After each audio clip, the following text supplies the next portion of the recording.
Ration కార్డులు కాదు popular కార్డులు, తలసరి ఆదాయం పెరుగుతోంది. అయినా 75% జనాభా దారిద్ర్య రేఖకు దిగువన. సబ్సిడీలు అనర్హుల జేబులు నింపరాదు. పేదలకు ఉచిత రేషన్పై అఫిడవిట్ దాఖలు చేయాలి. కేంద్రానికి సుప్రీంకోర్టు ఆదేశమట. రేషన్ కార్డు అనేది ఒక పాపులర్ కార్డు కింద మారిపోయిందట. అసలు యాక్చువల్గా జరగాల్సింది ఏంటంటే నిరుపేదలకి పేదలకి రేషన్ కార్డు ఇస్తూ అవసరమైతే ఇంకా కొన్ని ఐటమ్స్ అందులో చేర్చాలి.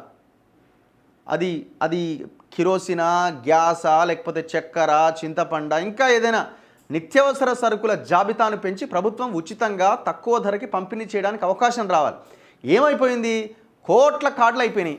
ఆ రేషన్ కార్డు ఉంటే ఇక అయిపోయాయి, అన్నీ మనకు వస్తాయని దీంతో బిజినెస్లు చేసే వాళ్ళకు కూడా, ట్యాక్సులు కట్టే వాళ్ళకి, ఐటీ రిటర్న్స్ చేసే వాళ్ళకు కూడా రేషన్ కార్డ్స్ ఉన్నాయి. ఎందుకు ఈ రేషన్ కార్డ్స్? దానికి ఒక ఇది పెట్టాలి కదా. సుప్రీంకోర్టు అదే అడుగుతుంది కేంద్రాన్ని. తలసరి ఆదాయం పెరుగుతోంది, అయినా 75% జనాభా దారిద్ర్య రేఖకు దిగువన ఉన్నారా అని. తలసరి ఆదాయం పెరుగుతున్నది, తలసరి ఆదాయాన్ని ఎట్లా లెక్క కడుతున్నారు? తలసరి ఆదాయాన్ని గుప్పడి మంది ఉన్న అదానీలు, అంబానీలు, వాడు వీడు, దివీసు, వాడు వీడు, వీళ్ళ ఆదాయాన్ని కూడా తలసరి ఆదాయంలో అందరితో పాటు లెక్క కడుతున్నారు కదా. వాడి మొత్తం దేశ సంపద మొత్తం వాళ్ళ చేతిలో ఉంది. వాన్ని పేదలకి నిరుపేదలకు అంటగట్టి వాళ్ళు ఒక్క దగ్గరికి తీసుకొచ్చి అందరి ఆదాయాన్ని తలసరి ఆదాయ కింద లెక్క కట్టడం వల్ల గొప్పగానే అనిపిస్తుంది.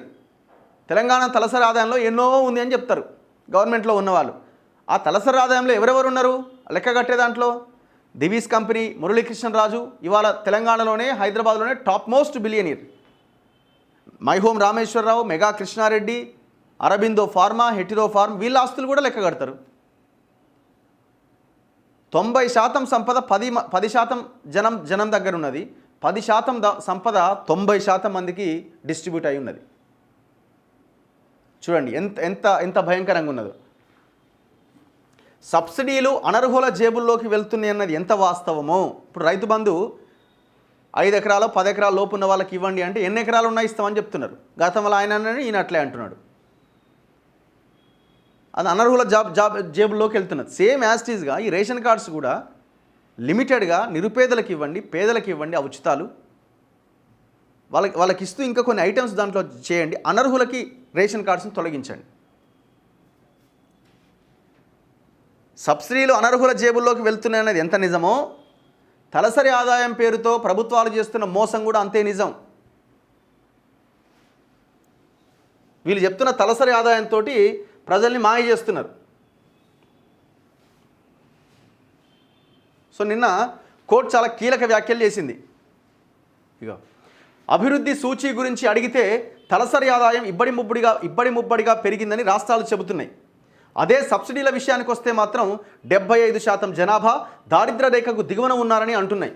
రేషన్ కార్డులు పాపులర్ కార్డులుగా మారిపోయినాయి అని సుప్రీంకోర్టు తీవ్ర వ్యాఖ్యలు చేసింది. కోవిడ్ మహమ్మారి విజృంభించిన సమయంలో వలస కార్మికుల సమస్యలను సుమోటో కేసుగా పరిగణించి కోర్టు విచారణ చేపట్టింది. ఈ అంశంపై జస్టిస్ సూర్యకాంత్, జస్టిస్ ఎన్ కోటీశ్వర్ సింగ్ల ద్విసభ్య ధర్మాసనం బుధవారం మరోసారి విచారణ చేపట్టింది.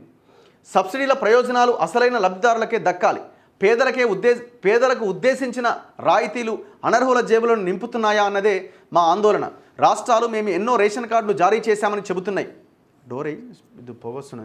రాష్ట్రాలు మేము ఎన్నో రేషన్ కార్డులు జారీ చేశామని చెబుతున్నాయి. మీ అభివృద్ధి గురించి చెప్పండి అని అడిగితే కొన్ని రాష్ట్రాలు తమ తలసరి ఆదాయం పెరుగుతోందని చెబుతున్నాయి. దారిద్ర్య రేఖకు దిగువన ఉన్నవారి అంటే బీపీఎల్, బిలో పావర్టీ లైన్ గురించి అడిగితే 75% బీపీఎల్ కుటుంబాలే అని అంటున్నాయి. మరి రెండు పరస్పర విరుద్ధ ప్రకటనలు కదా. నేను ఇంతకుముందు చెప్పింది ఇది కథ. ఈడోడో చూడు.